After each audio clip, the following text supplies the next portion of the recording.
Ako si Carlo. Ako si Carlo na may simpleng pangarap lang naman sa buhay. Tulad nyo, nangangarap lang naman ako na ma-appreciate nyo yung mga ginagawa ko. Alam ko, may mga iba't iba tayong mga pangarap at gustong patunayan at makamit sa buhay. Pero iisa lang naman yung goal ko, yung ma-appreciate nyo yung bawat ginagawa ko.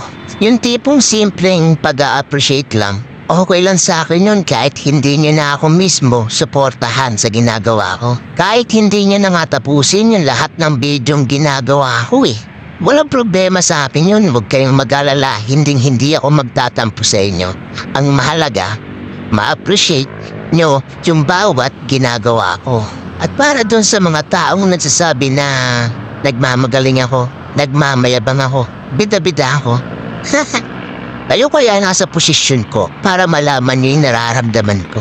Pero huwag kayong mag-alala, hindi ako magpapa-apekto sa mga sinasabi nyo. Basta alam ko sa sarili ko na tama yung ginagawa ko, gagawin ko. Ito kasi yung gusto ko, at ito yung mga bagay na nasimulan ko.